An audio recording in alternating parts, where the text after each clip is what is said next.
on top of spaghetti, on top of spaghetti, all covered with cheese. all covered with cheese. I lost my poor meatball I lost my poor meatball when somebody sneezed. when somebody sneezed. It rolled off the table It rolled off the table and onto the floor. and onto the floor. And then my poor meatball And then my poor meatball rolled out of the door.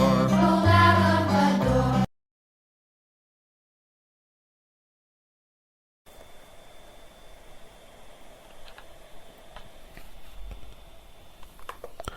Hello again, it's Andy, Derbyshire Rural Rider. I'm starting and filmed part of my ride today at Smalley Cross Enfield dealer at near Ilkeston. I called here as a place to start the ride from, or start the film part of the ride from. I didn't know there was an event on actually, so I'll say a bit about that in a minute. Looking at this shot here, I've just saved money on a rear-facing camera. All I need to do is sit there facing a reflective window. So here goes me fiddling around to start the ride.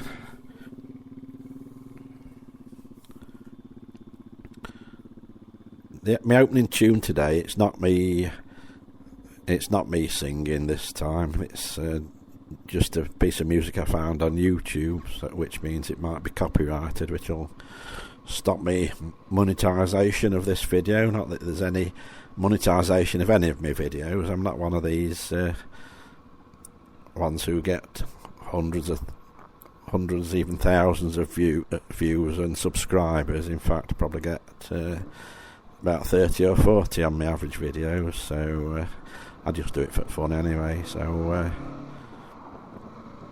that's why I just thought I'd mention that.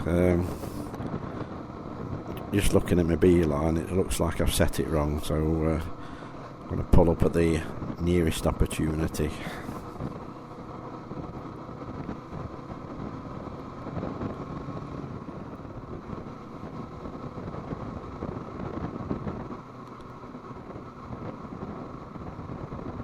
Speaking of big name YouTubers, there's a few of the really popular ones actually visited Smalley Cross, looking at the Enfields or CF Motos, which is the other one that they do.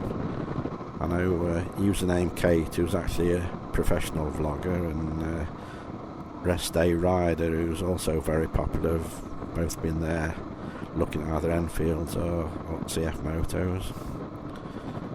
I've just passed a pedestrian here that passed me when I start fiddling about with the beeline settings, so it shows I'm messing around for about 3 or 4 minutes trying to get that sorted out, and so I'll pause the video here a bit and start it back in as soon as I set off. And there she is, she's just passed me again. And I've still not got my settings right. The chevron on the beeline should actually be a solid white, not a white outline.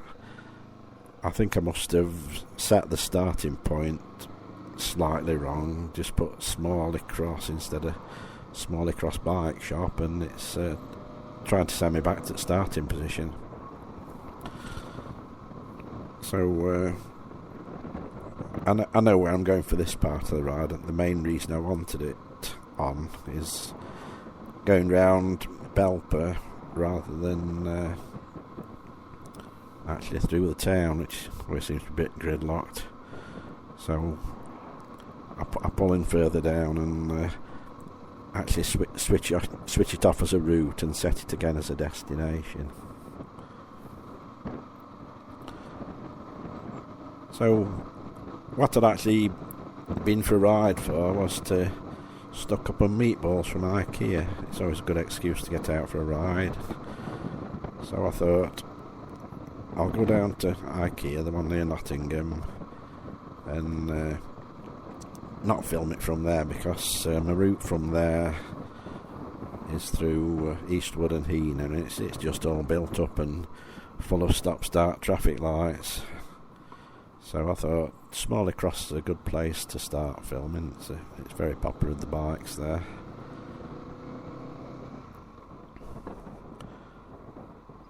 But there was an event on. I thought, am I allowed to park here right in the middle of the Royal Enfields? But apparently those on that side of the car park were actually customers, and the ones down the front end were the test ride vehicles.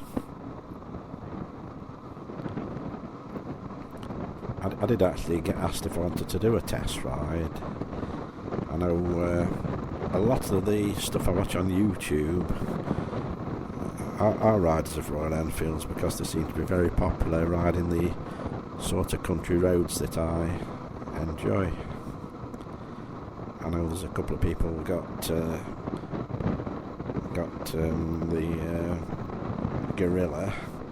There's Ian Hughes and a local bloke called Twisted Spire Rider. They really like the Gorilla. And also there's a few that I watched that have got either the classics or the Hunter.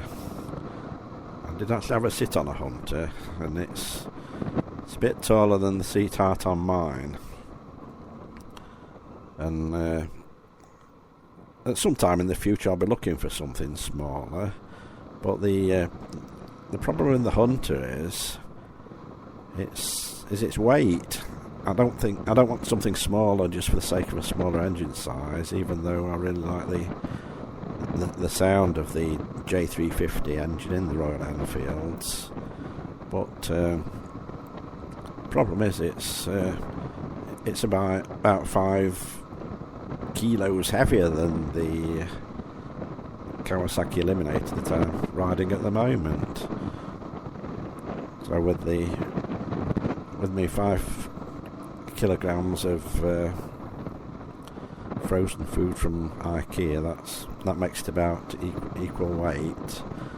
Yet it's less than half the power of the Eliminator, so I don't really see advantage of getting something of a smaller engine size if it's heavier and it's got a higher seat height. So I suppose at some time in the distant future, if I've still got my balance, I'm going to be getting a bit older and weaker, and I'll probably downsize to a 125.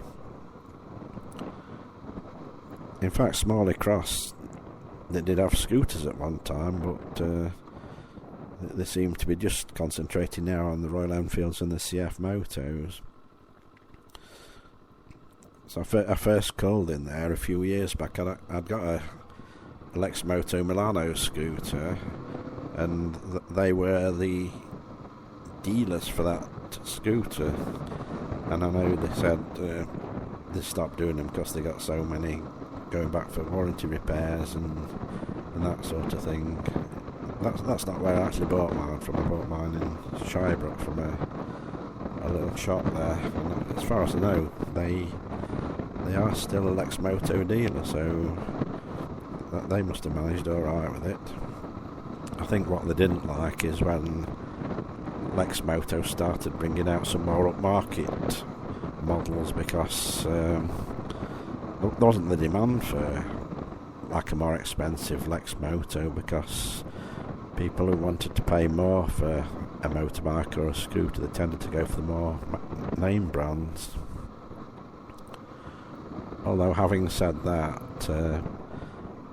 the motorbikes made in India or China now seem to be doing a lot better than the traditional Japanese ones, like Kawasaki and Honda both seem to be having dealerships closed down, so there must be a lot more success in the Enfields. I know Smalley Cross does seem to be doing very well on them.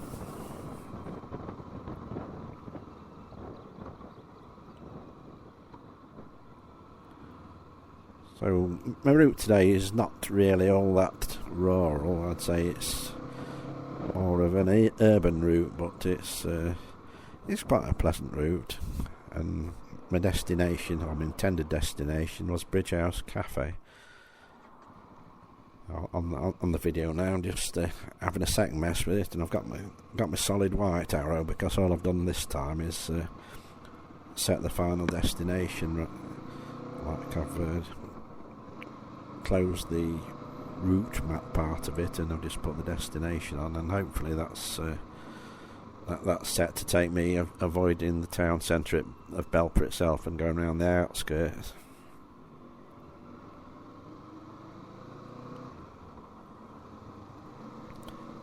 So today's Sunday, and I'm editing the video from Saturday, and my plan for today is an event I was quite looking forward to, was a ride around the Peak District with some subscribers of a rider called That Bloke on a Motorbike. And it was an event that quite a few others that I know either know them personally from getting to meet them at events like the Classic Bike Show, or just following the channels. Now there's another stop here which I've edited a bit out.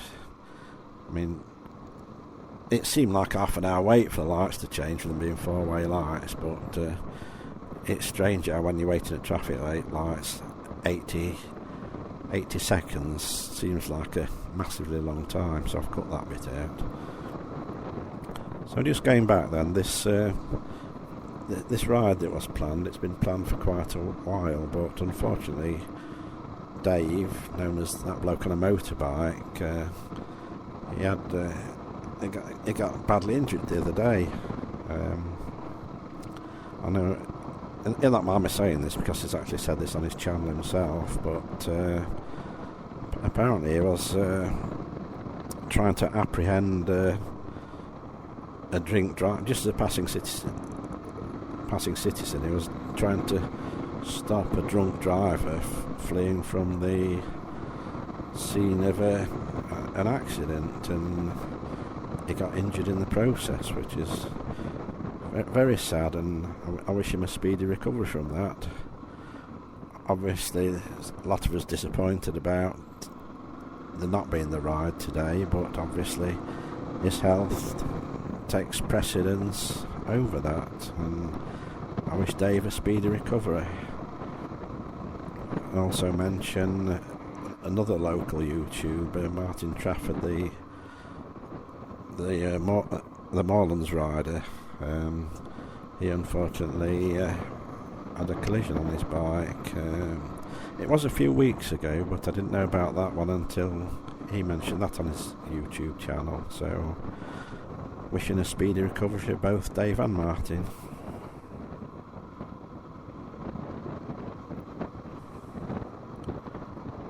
Well, when I was stood outside Smalley Cross getting ready to set off on the bike and set the camera up and all the other messing about, a bloke at the traffic lights, I didn't get him on the camera, he was on a sports bike with full fairing, and when traffic lights were on stop, he started doing back wheel spins, wearing half the tread off his tyres, and then revving constantly until the lights changed, and then he set off like he were on a racetrack. I don't know if he thinks he was going to impress the people stood around, but I don't really think mainly pensioners who ride these Enfields are particularly impressed by that sort of thing. I mean, what would have impressed us if he's either stalled the engine or fell off as he was setting off, because he set off like a bat out of hell. I'm not sure if it's 30 limit there, but he went whizzing out of sight. So, I mean, it's like these balaclava-clad youths on electric bikes. I've been at a bike meet, and they've ridden past doing wheelies outside. Like, is that supposed to impress us? I don't know. It's just strikes me as strange that it does seem to be a trait, though, with sports bikes with fairings. I'm sure there's plenty of good considerate riders of these sort of things, but you wouldn't see somebody in a Royal Enfield or similar stood there revving the engine. It's similar when you go to Matlock Bath. There's always somebody like they'll ride past the line of people and rev at the loudest revs, and it does give riders a bad name at times. I think it's all a bit pointless. So the Sunday ride that I should have been on today, hopefully it's going to be rearranged for some time when Dave, the organiser, is fit and able to go. But he has got quite a bad arm injury and shoulder injury at the moment, so it's quite a sad time for him, because it's not long since he recovered from another arm injury.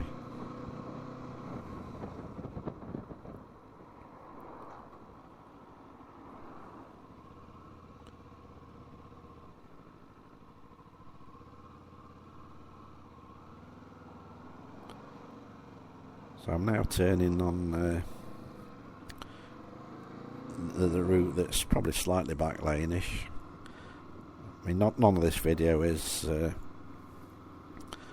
like the normal lanes that I like to ride on. So, like I was saying, I went down to IKEA to stock up on a bit of frozen food that we like from there, and so my ride from there was via Eastwood and Heanor, which wouldn't have been worth filming at all. A horrible bit of ride, stop-start with traffic lights, roundabouts, and a very built-up area, so I didn't bother with that. Of course, it was busy there as usual. If I'm out in car, I grumble about cars that park over the lines in parking bays, but the one when I went down there that was parked well over the line, and it just left a nice motorbike size space, so I made the most of that, because I don't normally like taking up a car space with the motorbike, same as I don't like cars parked in motorbike spaces, because they each have their own space. But I'm not sure if they have any motorbike spaces at IKEA. Maybe there's not that many go on motorbikes, because you tend to buy big things when you go to IKEA, a load of flat pack furniture that you suddenly find's too big for the car. So doing frozen food run, it were just about the right size vehicle for that.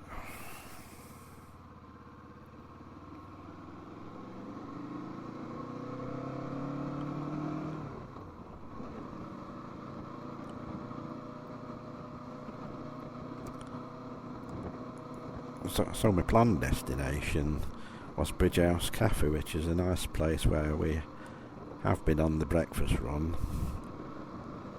Bearing in mind it's about 2:10 at this time. So I got there and I pulled in and I fiddled around taking the helmet off, and then suddenly the chef came out and said, "Didn't you read the sign? It says open till 3, but we'll stop serving at 2. So I thought, yeah, I'm not sure I could read the sign going past on the motorbike and pulling into the entrance. But I mean, he wasn't funny about it or anything like that. He's obviously used to people pulling up after the closing time, but he did have a chat and recommended somewhere alternative to get a snack and a drink, which was the Hurt Arms, a few hundred yards down the road, and they've got a nice mobile cafe there on the field. I mean, they've got a nice field there. They used to do custom motorbike events there at one time, and it is a nice place to visit. if I say a mobile burger van, most people think of like a greasy spoon type thing, but this wasn't. It was like a chrome caravan. They looked quite posh, and the burgers were like gourmet burgers. I know they were gourmet burger prices, but it was nice, and it's in a nice setting. And coincidentally, on my Facebook histories, some pictures of me going to a custom motorbike show there. It was years before I had a motorbike, or a few years before I had a motorbike, and on the big field at the Hurt Arms, they got this custom show, and I think it used to be put on by Outlaw Bikers Group, because I can remember some of them are parked up and they've left one of the prospects in charge at bikes, and I just gone to have a quick look at the bikes, but he came over and sort of made it clear that they didn't want anybody going near the bikes, so I didn't. I've got some film of old slideshows of custom bikes and scooter events. They're on my other channel, Scooters, Bikes and Classic Cars East Midlands, which gets a lot more views than this channel, so I thought I'll give that one a quick plug. So if anybody wants to look at old shows, mainly slideshows, not many videos of events. A lot of them's got a lot more views than it shows on the viewing figures, because originally I'd got everything on the same on the same YouTube channel, but during lockdown, when I got nothing better to do, I reposted all the different videos on different channels. I've got this one for my rides, the one I just mentioned for events, and then I've got another one that's got restored or digitalised cinefilm clips from when my dad had a cinefilm camera in the 60s and 70s. So some of that's got events on, some of them's just like family holidays, but it's like a good reflection of the times. I always think old movie clips a lot better showing what life are like than just photographs. So if anybody wants a different channel to subscribe to, I've put an on-screen subscribe button on the three of my channels. If anybody is interested in looking at my other stuff apart from my bike riding stuff.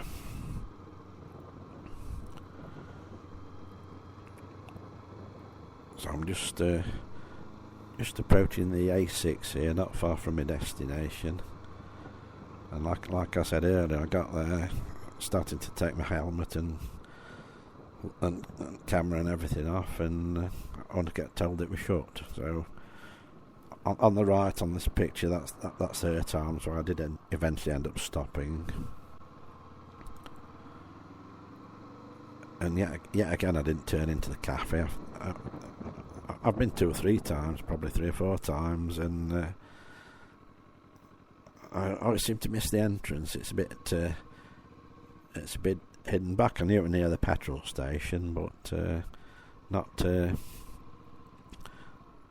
quite as near as I thought. So a quick spin round and then turn in there. I'd have normally turned it off as soon as I parked, but I thought I'll leave it on and see the chef coming out to tell me that I can't get a snack or a drink. So as usual, I've put the route on the end, and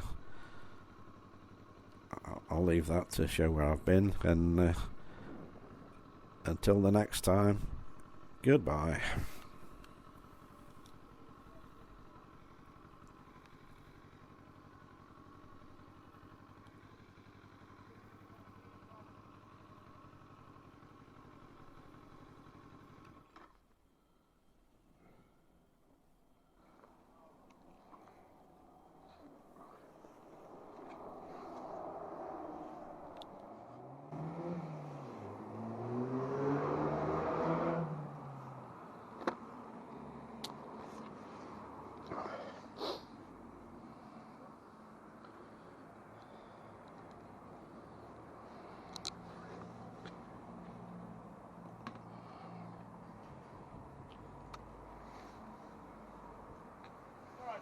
Yeah, you open. We've been open since 8. Oh, right. But I do have a problem, and it's not just yourself, sir. Nobody reads any of my signs. Oh. I better put video off while you tell him, innit?